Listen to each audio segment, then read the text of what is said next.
Hello and welcome to another episode of Showcasing North Leeds, where I'm on a mission to find all the businesses in North Leeds and beyond to put them on this platform. And I'm delighted to be joined by Molly Scarlett from Molly Scarlett Therapy. Thank you for sitting down with me. My pleasure. So please tell everybody, first of all, what it is that you do.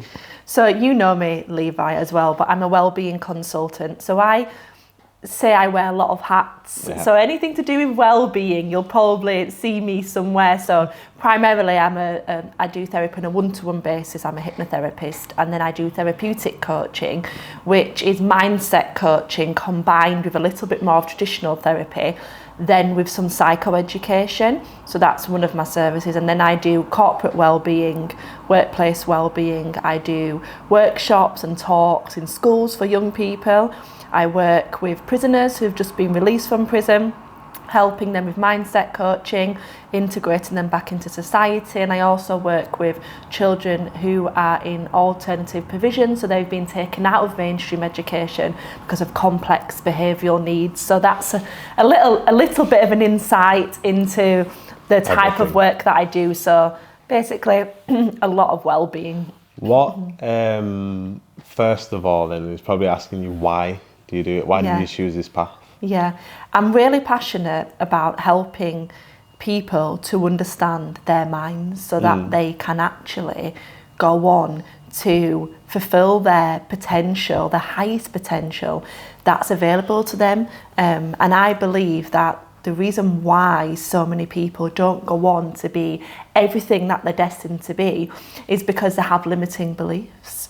They have unconscious programs and internal dialogues that are very restrictive, and because of how our nervous system is, our brains are put on the planet for us to survive, not thrive. And the best way to understand yourself is to see yourself as a hunter-gatherer, and what was most important, protecting you. So throughout our life we get, because of environmental factors and sometimes generational, we get belief systems that are installed in us, and they can hold us back, and especially when it comes to mental health and how that can massively impact us, and how belief systems and thought processes lead into a lot of mental health issues. So I'm really passionate about preventing that. Okay. And then with the people who may have already who are already impacted by limiting beliefs and struggle with their mental health, helping them to learn how to navigate through their emotions more effectively and ultimately guard the doors of our mind. So it's really about building mental resilience as well. So there's so much from that I can ask you. The very end, what do you define as mental resilience? It's an ability to, again, navigate through adverse experiences and challenges quite effectively, and being able to regulate your emotions and being quite self-aware as you're navigating through that. But Levi, how can you be self-aware if you don't understand your mind? And I always say to people, we'll know more about football players in a football team, and we'll know more about Love Island and who's on it and what their life was like before Love Island than we do about the hippocampus, which is responsible for memory retention, or the amygdala that processes fear. And one of the main problems we have as a society is anxiety, because we don't understand our mind and know how to regulate our nervous system. So mental resilience is really important in life, to be able to navigate throughout life effectively. But also, you can't be mentally resilient, I don't believe, unless you really understand what's happening in your mind, so you can have more autonomy in terms of controlling it. So how do you build on that? There's many different ways to build mental resilience, and it depends on the age group that you're working with. But in general, for adults, how you build on mental resilience is, one, start by understanding your mind. So what I mean by that is, anything in life that we struggle with, it's not that we struggle with it, it's that we don't have a program to support us being able to do it, being able to cope, or us being able to effectively manage it. So the key to mental resilience is first figuring out, well, what areas of my life do I struggle in mentally? Okay, why do I struggle with it? Where is there a program in my belief systems that makes me feel like I can't control this? And then sometimes it's tracing it back. This is more the therapeutic aspect of doing some root cause therapy to figure out what's the root cause behind my fear or my belief that I can't face these challenges effectively.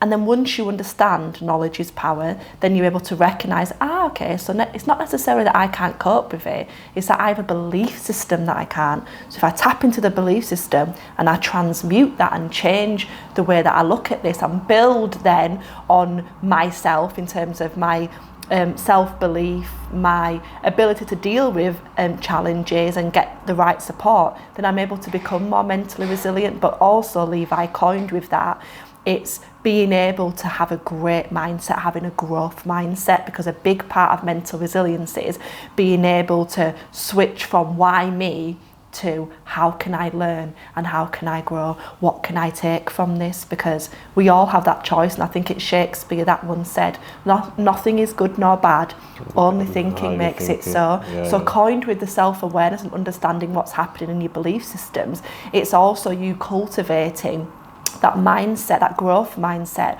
that enables you to make better decisions, or when you have those challenging thoughts, you've been able to question them effectively and embody more of a growth mindset. Because one thing that we have to understand about the way we feel is that our bodies are controlled by a network of intelligence that's fundamentally ruled by our mind, which means whatever we think, we're going to feel. So if we want to feel better and become more resilient because we feel better, it's a big part of it being mentally resilient, is feeling more capable and able and more still, so that we're not anxious and pulled out of ourselves, is telling ourselves the right stories so then the body has a physical reaction.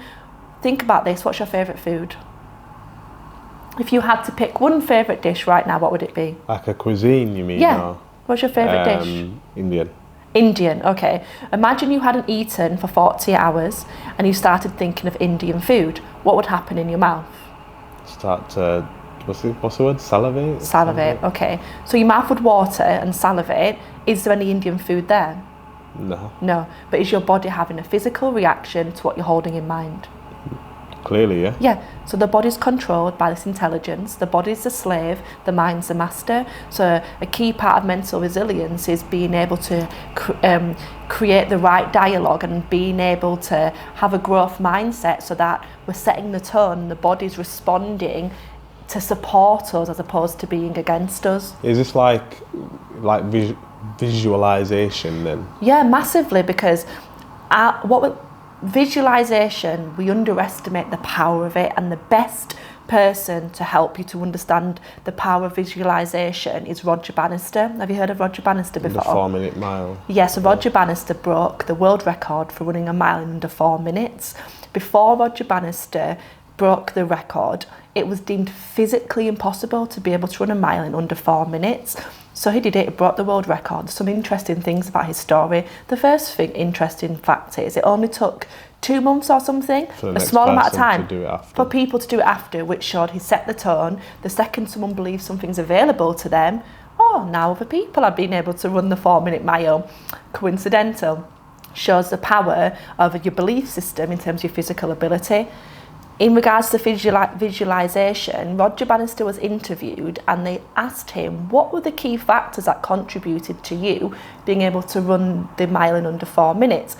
And he said, I'd visualise myself crossing the finish line in under 4 minutes. And if you think about your favourite food and your mouth waters, and you think about it for a few seconds, your body has a physical reaction.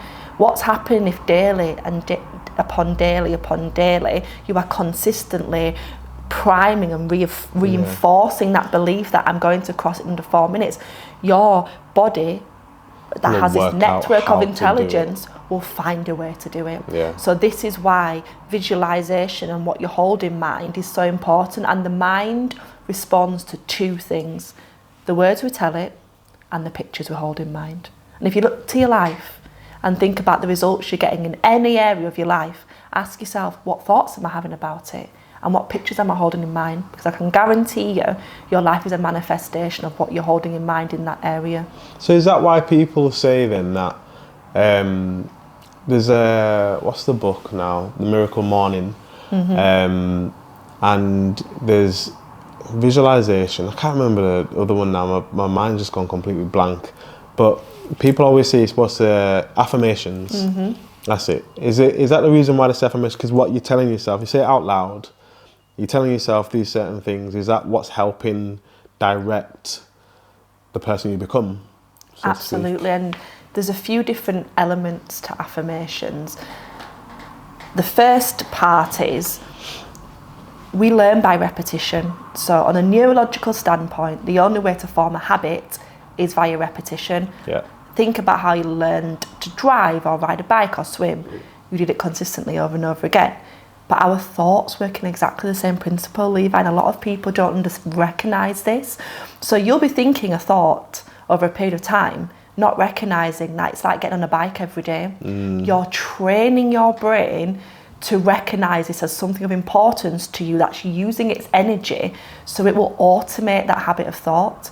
So anything you consistently think over a period of time becomes a habit of thought, because on a neurological standpoint, the brain is an energy conservation system. It weighs 2% of the body, but takes 20% of all of your body's energy. So anything that you think and you give energy to, the brain says, aha, Molly keeps thinking this, I'm taking this as it's important to her, she's using energy, I'll conserve that energy by creating a habit of thought.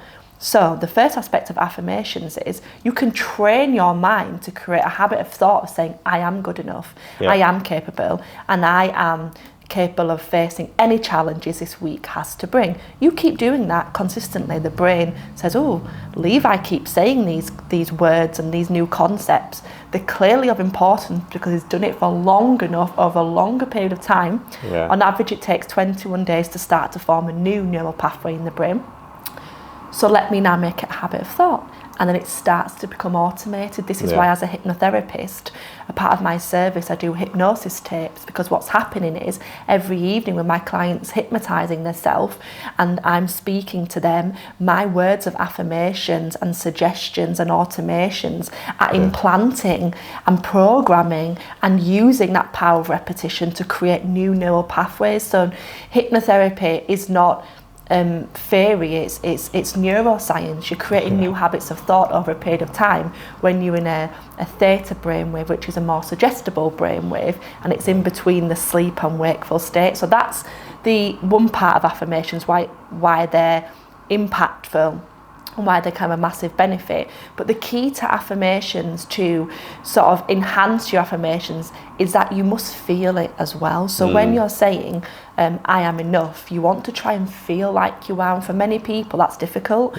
because they say, well, I don't feel enough, but I'm just saying it. So you have to work on working with your emotions, because on a neurological standpoint, emotions trump logic. This is why you shouldn't, do something at times, but you're tempted, and your emotions will fuel you, because the emotional centre, the reptilian brain, that's what it used to be called, has been here a lot longer than the prefrontal cortex, which is the rational brain. So emotions will always trump logic. So if you can add emotion to those affirmations, you're bypassing what's called the critical factor in the brain, the part of the brain that makes you question who you are in a negative way.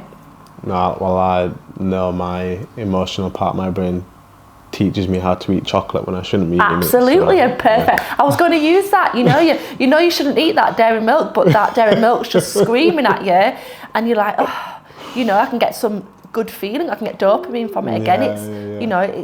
It's massively influential. We underestimate how powerful our mind is and how we can utilize our mind to work for us. One of the biggest problems in society is we are the puppets and the mind's the puppeteer.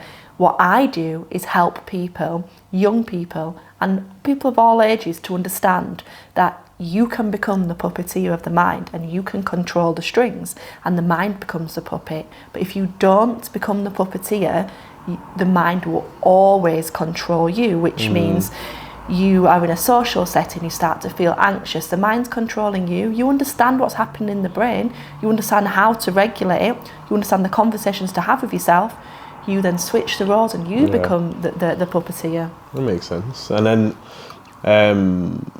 going back then to the very beginning when you introduced what you do, I can imagine that this is a big thing then with schools, because you work in schools. Yeah. Is it something where you'll see like a big difference with, I suppose, kids? If they learn this stuff early enough, should that help them throughout? Because I know obviously working in schools, you're working with people who said come out of prison. Yeah. Other people who might have their own things going on in their own minds and everything else. Is working with schools the key to helping society and the longevity of everything else with kids knowing it from a very young age? Absolutely. I couldn't stress it enough, the need for psychoeducation in the education system. I did a talk just last week, and I do this same talk, I mirror it, and it's I use a quiz to teach young people about the brain, some of the concepts I've just shared with yourself, but I do it on a level where they can engage and understand. And I start off the session by saying, on a daily basis, the thoughts you have about yourself, put your hands up if they're more positive, and then I'll say, put your hands up if they're more negative. Every single time I do this workshop, Levi, the children who answer and say, I have more negative thoughts about myself than positive, massively outweighs it. And I'm speaking about 9-year-olds, 10-year-olds. So from a very young age now, as young people, we're having a negative internal dialogue and a negative self-image. Because our brain's more suggestible at a young age, and we're learning, we're in our formative years and the brain's so malleable, and we're learning by observation still in a way, and it's really forming our core belief systems at that age. If you can tap in to a young person's core belief and educate them on the power of cultivating a positive mindset and the importance of questioning that thought when it comes up, because one thing I teach young people is about the negativity bias. I teach this to 60-year-olds that don't know it, but one thing that the mind does is it prioritises negative thoughts over positive ones, because if anything that has fear in it, think about being a hunter-gatherer, we had to prioritise that. So teaching 9-year-olds, those thoughts you're having about yourself, those negative thoughts, they're not necessarily true. In fact, they're not true. Your brain's prioritising it, so it feels stronger. That doesn't mean it's true. So when you have the thought, question it, and then recognise that if you then counteract that, I call it being a gardener of the mind. If the brain prioritises negative thoughts, imagine a garden, Levi, beautiful flower bed, a weed grows. If you don't pull that out, what do weeds do? They grow in abundance, they kill all the good. So the brain is like that with negative thoughts. It's like a weed, it'll grow faster and grow quicker and it'll kill the good. So I teach young people in schools this principle of being the gardener of your mind, and this is, your mind is a garden. When you notice a weed growing, don't leave it, don't let it destroy the flowers, pull it out and take back your power. And it's just these really simple pieces of information, education, and then using great analogies that help them to remember what's happening in my brain, and again, I'm a gardener of my mind. It's giving them more autonomy, they feel more powerful, and they really understand the importance of, again, guarding the door of your mind. Because if you don't guard the door of your mind, as we know as adults, those negative thoughts, the rumination, the self-doubts, those harsh and critical words will come thick and fast. Because we live in a society that is edged towards there's something wrong with you and you must buy this, you must change this, you must do this to be accepted, to be validated, to be enough. So in a world where there's so much pressure, especially the younger generations, because we are the last generation, our age group in the 30s, we're the last generation of people, Levi, that remember what it's like to not have the internet. So we don't know what's going to happen, how this is impacting our generation. I've got an 11-year-old son and I see it in my son, I see the social pressures and the impact social media can have.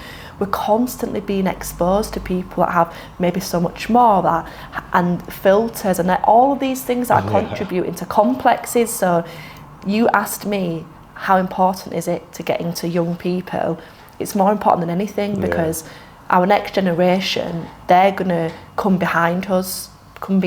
So I see it as like a forest. You know, in a forest when there's someone in front and they're chopping down the trees and they're like the leader and they're making a path for people to come behind them easier. This is what I believe I'm doing with my work. It's cutting down those trees and giving a path for young people to be able to come up, you know, behind us more effectively and more resilient, and understanding that, again, they can take back the power and control the mind. So I feel like this conversation going all day. I'm very conscious of time. What would you say is something that is important, very important, that I've not asked you that I should have asked you? And the reason I say that is because I want you to talk about something else potentially that I've missed.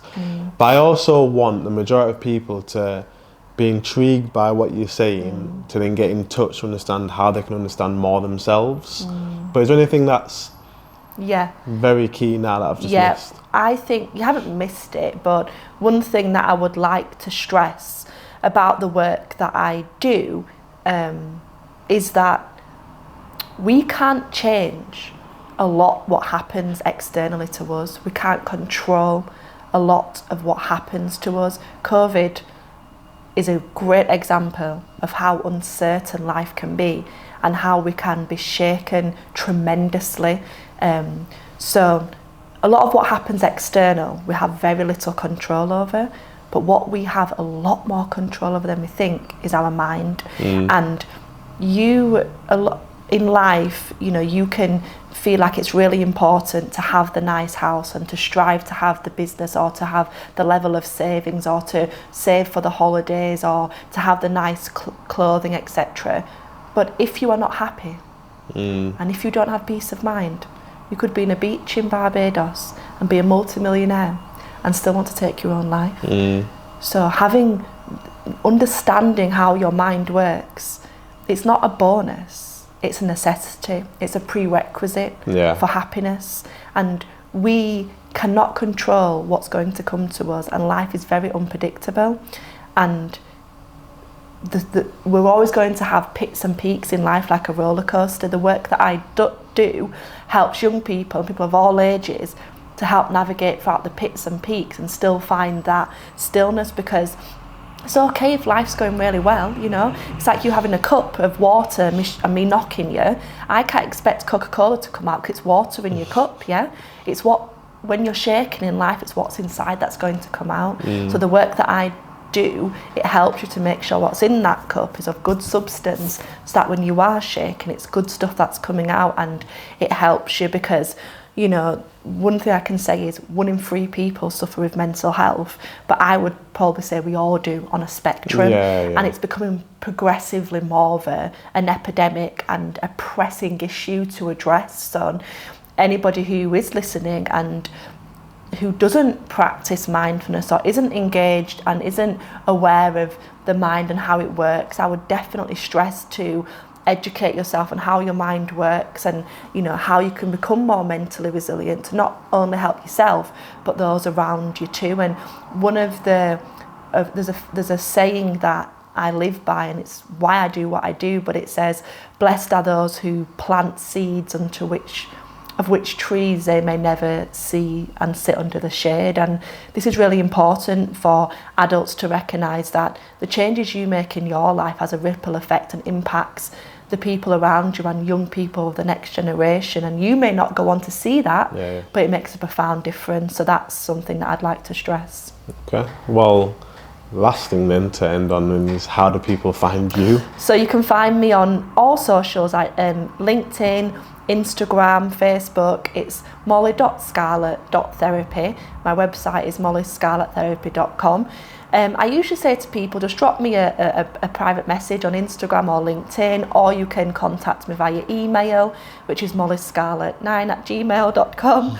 I need a business email, don't I? But yeah, that's how you can find me. Or you'll see me in a school, or you'll see me at your workplace. Yeah, you are getting everywhere, which is good. It's good to see. Yeah. So there you have it. Thank you for listening, and I hope that has sparked a lot of a lot of questions, I'd say, moving forward for people. Please do like, share, subscribe, and obviously review the podcast as well to help us get it far and wide. And we look forward to seeing you in the next episode.